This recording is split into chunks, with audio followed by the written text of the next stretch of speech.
Põsa Tangsoo ja olen Kunstiakadeemia fotograafia osakonna töökodade juhataja. Praktiliselt tähendab see seda, et minu hooldada on arvutid ja ma vastutan selle eest, et töökojad oleks töökorras. Mis on Eesti Kunstiakadeemia fotograafia osakonna suunitlus või missioon?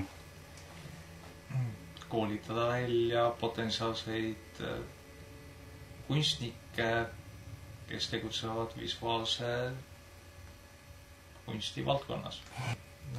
Meil on erinevad laborid. Mustvalge labor on värvilabor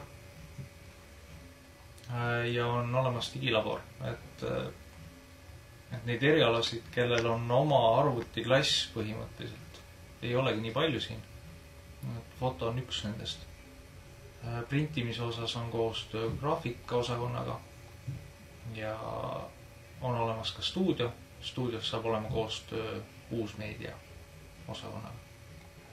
On mõned fotoaparaadid, mida laename välja. On mõned videokaamerad, mida laename välja. Mõtlen. 4 märksõnaga. Üks oleks võib-olla dünaamiline.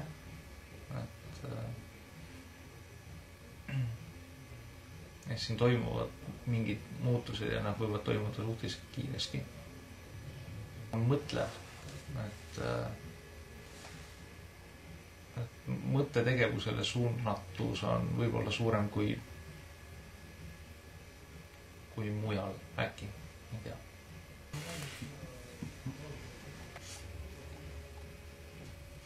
Kaootiline, aga samas see kaos on kontrolli all. Et teatud mõttes, kui võib-olla tagamaad selgitada, mida ma selle all mõtlen, et iga osakond on natukene oma professori nägu. Et kui ikkagi professoriks on anarhistlike vaadetega tegelane, siis võib-olla mõjutab natukene. Ma arvan, see on väga positiivne siin olnud. Nõudlik, 4. Sisseastujat oodatakse seda, et ta on natukenegi ennast kurssi viinud kunstiväljaga selles suhtes, et ta on käinud mingitel näitustel, ta on midagi näinud, tal on mingi ettekujutus, et mis võiks olla fotograafia, ta võiks endale selgeks teha, miks kurat ta tuleb siia õppima. Come on, pildistada võib igaüks, miks peab seda õppima Kunstiakadeemias.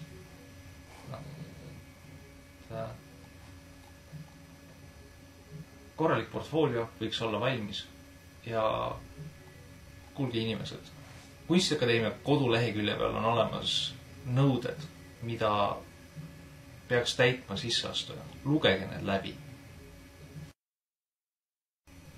Lõpetaja. Ideaalis on kunstnik, kes suudab orienteeruda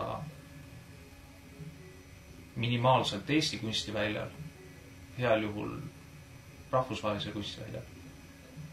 Ja seal juures oma professionaalseid oskuseid, et kui on vaja, siis ta jääb ellu fotoprofessionaalina.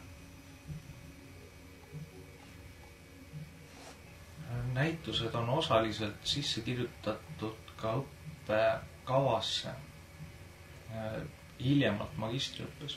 Aga oodatud on selgelt see, et tudengid teevad näituseid juba bakalaureuseõppes.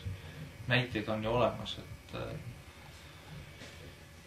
Jarmo Nagel, Madis Luik, Paul Kuimet, just äsja on olnud olemas näitused.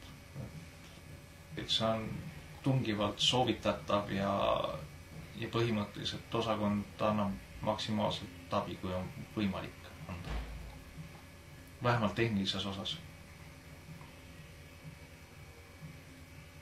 Et väga hea on alustada näituse tegevusega tegelikult õpingute ajal, sest siis on võimalus saada tagasisidet õppejõududelt. siis on ühelt poolt on nagu õppejõududel kohustus vastata küsimustele, aga teiselt poolt on ka nagu üliõpilasel võimalus